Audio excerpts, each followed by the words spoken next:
Triple H is consistently changing the game for WWE. It's not going to happen overnight, but we are starting to see some big changes, and today we are talking about a lot of things for the future of WWE, all good news. If you guys want more videos like this, go ahead and click subscribe. Let's take a look at our topics. All right, guys, we're going to talk about King of the Ring. We have all the details on how WWE plans to bring him back, why I think this is a great idea. Also, we're going to talk about the Bloodline. WWE has some big plans there. If you're excited about Sami Zayn, you're going to love this news. And yes, we are going to talk about Survivor Series War Games in just a few weeks. It's taking place in Boston, Massachusetts. And I'm going to be excited for this one because we got some big news there. All right, so kicking things off with King of the Ring, I'm super excited about this. We talked about the potential possibility of King of the Ring returning to WWE as a premium live event, and now it looks like WWE is looking to do it the old school way, which I think is important. So WrestleVotes told Give Me Sport that there is a good chance that this event is coming back and the entire tournament will play out in a single night. There is a very good chance that King of the Ring is back and likely back in the format that happened late in the 80s. The idea is that every single match will happen on that night on the pay-per-view, which this would actually make sense. Because if you guys remember, I think WWE did it, and I can't remember the exact year, but WWE used to do it where it was like qualifying matches would happen on television, and then the tournament would play out on pay-per-view. And if WWE goes back to this classic format, I think that's exactly what it's going to take to make King of the Ring, Queen of the Ring feel important to the company. I'm just going to be honest with you guys. Survivor Series, Royal Rumble, Money in the Bank, all of these different gimmicks, they feel special because WWE has always done something with those gimmicks, right? With King of the Ring, Queen of the Ring, I don't necessarily feel like that's the case. Baron Corbin becoming King of the Ring, turning into a gimmick, King Corbin. Same thing with Xavier Woods or Queen Zelina Vega. I just don't feel like anything really came out of it. And I think Triple H still has a little bit of that old school mentality where King of the Ring should mean something. And with WWE having Money in the Bank and, different opportunities for people to become a star, Money in the Bank, Royal Rumble, like those are some pretty big gimmick matches where if you can win them, you can literally transcend your entire career. The fact that King of the Ring hasn't necessarily done that for people in recent years is quite alarming. So I think this is a good idea by WWE. The only suggestion I would make from a analysis standpoint is don't put these people in a stupid little king or queen gimmick right after. I mean, it doesn't have to be drawn out for months. The winner should get something. They should, select a championship opportunity at any time or whatever it is that they want to do, right? Add stipulations to it. But I think it's really important that if WWE does this, don't put the winners in a stupid gimmick right after. Like, let's actually make this mean something again. I think that's really important. The visual standpoint of, both winners on the ramp at the end of the night could be a really good thing. Plus, when you add in Triple H and his ability to do the copyright disclaimer at the end and then have something happen at the end of the pay-per-view, that could be a really good way to set something up on King of the Ring. So I'm excited to see what happens here. I think we're finally going to see a King of the Ring that's actually desirable if this, in fact, happens.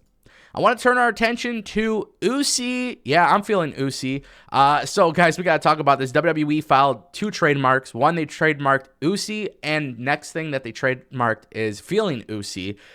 So, if anybody was thinking that maybe Sami Zayn and the Bloodline might come to an end soon, well, it doesn't appear to be the case. And believe it or not, the original plan for Sami Zayn and the Usos and the Bloodline was only supposed to be like a 3 to 4 week thing.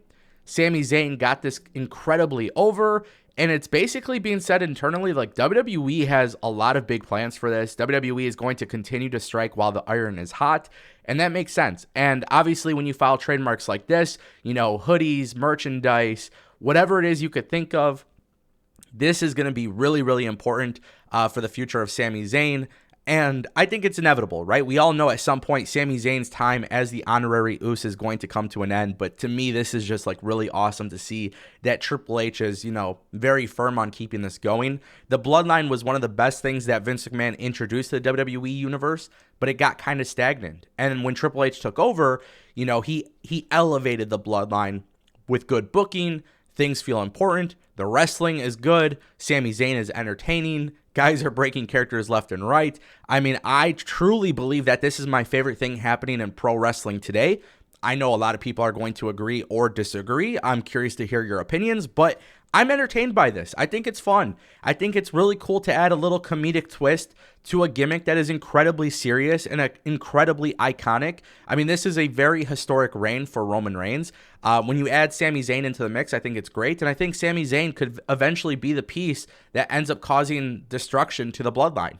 Now, whether that means Sami Zayn goes on to compete for the World Championship, which I don't think is going to be the case, but that could be a potential thing that happens. Obviously, Sami Zayn and Kevin Owens teaming up against the Usos, becoming tag team champions, could very well happen. There's a lot of things at stake here, but the Bloodline, when you look at the storytelling and the logic that is taking place here, there is a lot of small details that I think a lot of people overlook, but those small details actually make this a very good storyline. So, yes, WWE is looking at taking advantage of it. Yes, Sami Zayn is getting this incredibly over.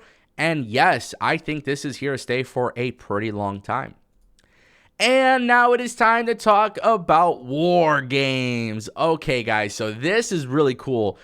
Per Brian Alvarez, we are all to expect some craziness at War Games because WWE needs footage for video packages, which, by the way, this makes 100% sense. This is a very, very logical thing.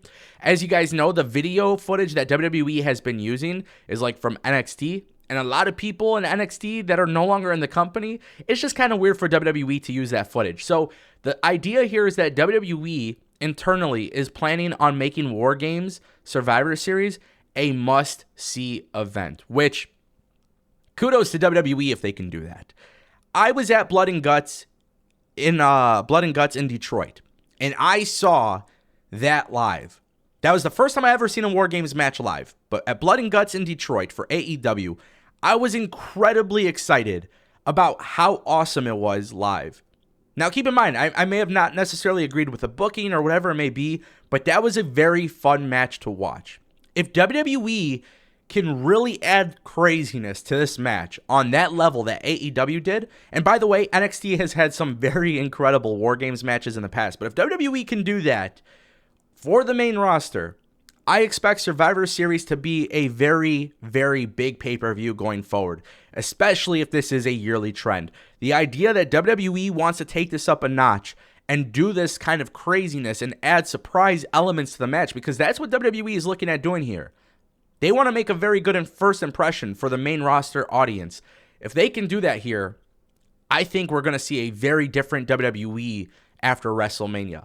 I think Survivor Series is going to be a very big leap forward for WWE. And after WrestleMania, I think the whole company is going to look very different. I want to know what you guys think down below.